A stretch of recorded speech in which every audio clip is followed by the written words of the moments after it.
Hello friends, welcome to बाइज ब्रेनर channel. आज हम पढ़ेंगे विश्व में भारत पाठ 17 प्रकृति अभ्यास प्रश्न। तो आइए फटाफट पढ़ना स्टार्ट करेंगे। वीडियो स्टार्ट करने से पहले आपसे विनती है कि अगर आपने अभी तक बाइज ब्रेनर चैनल को सब्सक्राइब नहीं किया है तो सब्सक्राइब बटन पर क्लिक करके इसको सब्सक्राइब जरूर कर लें। तो क्वेश्चन नंबर फर्स्ट है, रिक्त स्थानों की पूर्ति कीजिए।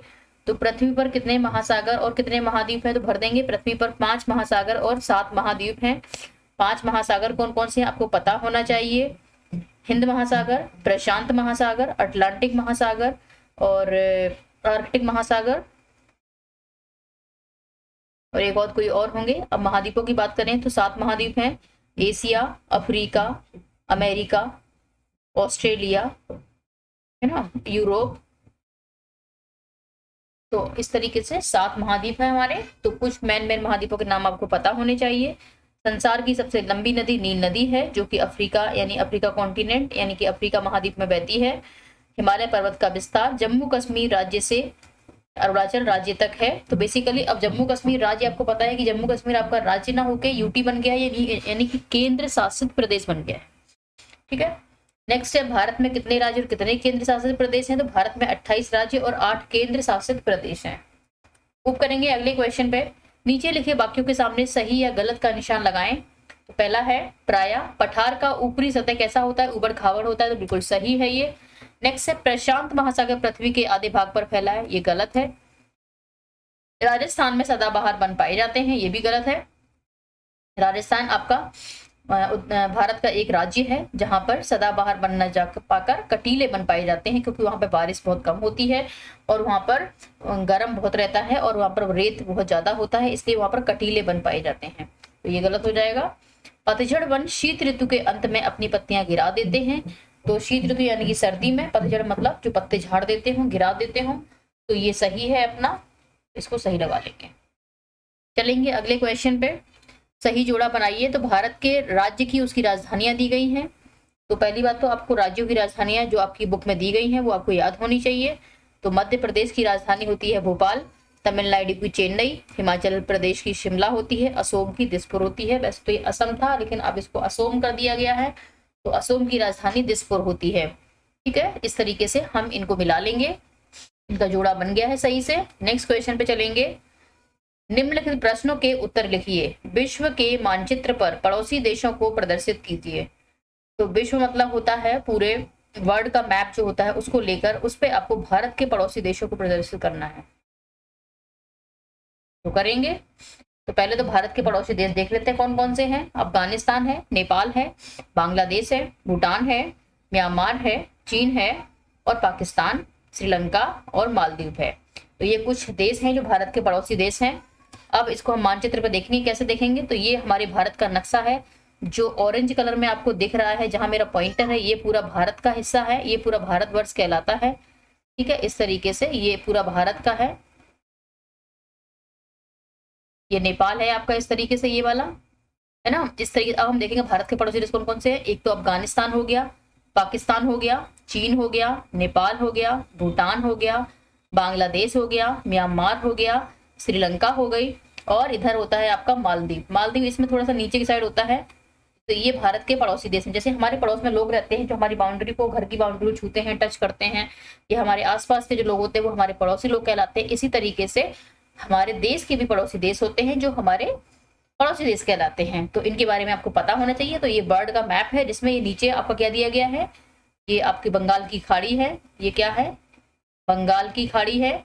और ये आपका अरब सागर है ना, ये आपका अरब सागर है। ठीक है। और हम बात कर रहे हैं उत्तर प्रदेश की। उत्तर प्रदेश यहाँ पर कहीं बिलोंग करता है, उत्तर प्रदेश। ठीक है। तो इस तरीके से हमने भारत के पड़ोसी देश देख लिए। नेक्स्ट क्वेश्चन में मूव करेंगे। पठार किसे कहते हैं? विश्व के किन्हीं 3 पठारों के नाम लिखिए। पढ़ेंगे पठार के बारे में। पृथ्वी पर तुलनात्मक रूप से ऊंचे उठे चौरस स्थल भाग पठार कहलाते हैं। प्रायः पठार का ऊपरी भाग उबड़ खाबड़ होता है। उनके किनारे सामान्यतः खड़े ढाल वाले होते हैं। विश्व के 3 प्रमुख पठार इस प्रकार हैं।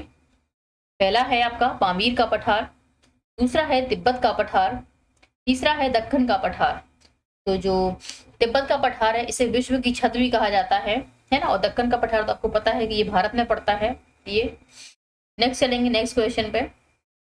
सुंदरवन कहाँ पाए जाते हैं, उन्हें हम सुंदरवन क्यों कहते हैं?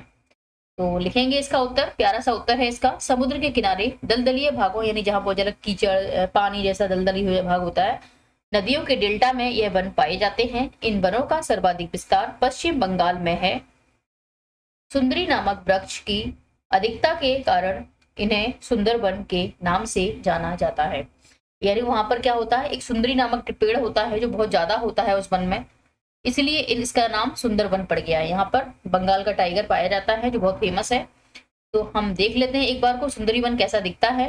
मेरी भी बहुत इच्छा थी कि मैं भी सुंदरी वृक्ष को देखूंगा कि सुंदरी वृक्ष दिखता कैसा है। तो मैं इसका फोटो आप लोग के लिए लेकर आई हूँ। ये सुंदरी वृक्ष है, ठीक है। देखिए इसकी जड़ें कैसी होती हैं, बहुत ज्यादा फैली हुई सी होती है और ये ज्यादातर कीचड़ में ही होती है, दलदले इलाकों में होती है ये, है ना, इसलिए ये सुंदरवन होता है, ठीक है। ये सुंदरी वृक्ष है, याद रखेंगे। अब मैंने आपको सुंदरी वृक्ष दिखा दिया है, तो इस बात पे वीडियो को लाइक करना तो आपको बनता है। नेक्स्ट चलेंगे नेक्स्ट क्वेश्चन पे। बलूका स्तूप से आप क्या समझते हैं? ये भारत में कहाँ पाए जाते हैं? पढ़ेंगे बलूका स्तूप के बारे में। मरुस्थल में जगह जगह पाए जाने वाले रेत के टीले को बलूका स्तूप यानी सैंड ड्यून कहते हैं। भारत में यह बलूका स्तूप थार के मरुस्थल में पाए जाते हैं, ठीक है। तो थार का मरुस्थल पता होना चाहिए कहाँ है, भारत में है। थार का मरुस्थल कहाँ है, राजस्थान में है। वहां पर ही बलूका स्तूप पाए जाते हैं, यानी सैंड ड्यून इसको इंग्लिश में बोलते हैं। यहाँ पे डेस लगेगा, ठीक है। ये रेत के टीले होते हैं, ये वहीं बनेंगे जहां पर रेत होगा। तो सबसे ज्यादा भारत में रेत राजस्थान में ही होता है, तो वहीं पर बनते हैं ये। अब मैं बलूका स्तूप का फोटो दिखा देती हूँ, जिससे आपको और आसान हो जाएगा, आपको रट्टा नहीं मारना पड़ेगा, आपको एक अच्छी नॉलेज मिलेगी। वाइस ब्रेन हमेशा कोशिश करता है कि आपको एक अच्छी नॉलेज प्रोवाइड करी जाए, ठीक है। तो ये बलूका स्तूप है। बलूका स्तूप देख लीजिए कैसे बनता है, इस तरीके की आकृति का होता है ये, जहाँ रेत के टीले डिब्बे जैसे बन जाते हैं, ठीक है। तो इसको हम बोलते हैं बलूका स्तूप। तो ये बालू का बना होता है, पता होना चाहिए। बालू यानी रेत को बोलते हैं। तो जब हवा चलती है तो क्या होता है, बालू एक जगह पे इकट्ठी हो जाती है, तो उसको हम बोलते हैं बलूका स्तूप। नेक्स्ट चलेंगे नेक्स्ट क्वेश्चन पे। राष्ट्रीय उद्यानों एवं वन्य जीव अभ्यारण्यों की स्थापना क्यों की जाती है? तो राष्ट्रीय उद्यान एवं वन्य जीव अभ्यारण्यों की स्थापना क्यों की जाती है, इसका उत्तर देखेंगे। उत्तर है वन्य जीवों की सुरक्षा, विकास एवं स्वतंत्र विचरण के लिए सरकार द्वारा राष्ट्रीय उद्यान, वन्य जीव अभ्यारण्य एवं पक्षी विहार आदि की स्थापना की जाती है। इनमें मानव द्वारा वन्य जीवों का शिकार करना वर्जित होता है। यानी कि जो भी ये एरिया होते हैं, एक स्पेसिफिक एरिया होता है, उसने एरिया को या क्या करते हैं, जैसे मान लेते हैं कि इतना बड़ा एक एरिया है, इसको इन्होंने घोषित कर दिया कि ये एक राष्ट्रीय उद्यान है, यानी क्या है, नेशनल पार्क, जिसको अंग्रेजी में बोलते हैं राष्ट्रीय उद्यान है। अब यहाँ पे चिड़िया भी रह रही है, यहाँ पे हाथी भी रह रहा है ना, और यहाँ पे चीता भी रह रहा है, यहाँ पे शेर भी रह रहा है ना, इसमें हिरन भी रह रहा है।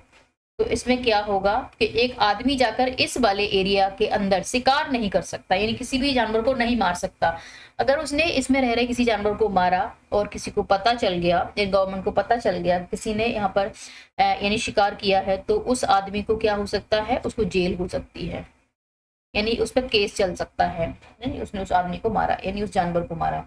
तो इसीलिए ये इसलिए किया जा रहा है क्योंकि प्यारे दोस्तों आपको पता है कि धीरे धीरे धरती पर वन्य जीव गायब होते जा रहे हैं, तो उनको बचाने के लिए सरकार ये सारी कदम उठा रही है ना। ऐसे ही जैसे कि राष्ट्रीय उद्यान होता है, वैसे ही वन्य जीव अभ्यारण्य होता है, वैसे ही आपका पक्षी विहार होता है। पक्षी विहार में सिर्फ पक्षियों को रखा जाता है, आपने देखा होगा गौरैया है और बहुत सारे ऐसे पक्षी हैं जो धीरे धीरे विलुप्त होते जा रहे हैं, जो अब दिखाई ही नहीं देते हैं।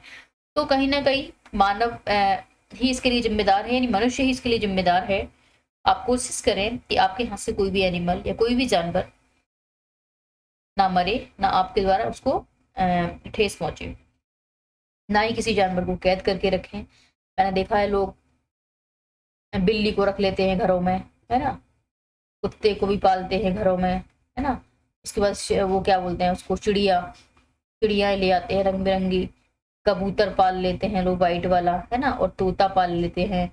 तो ये सारे जानवर एक्चुअली ना, इनकी जो जिंदगी होती है ना वो खुले में ही होती है, तो इनको कभी भी कैद करके नहीं रखना चाहिए, इनको इनके हिसाब से इनकी जिंदगी जीने देनी चाहिए। तो इसीलिए क्या हो रहा है, ये मर रहे हैं धीरे धीरे।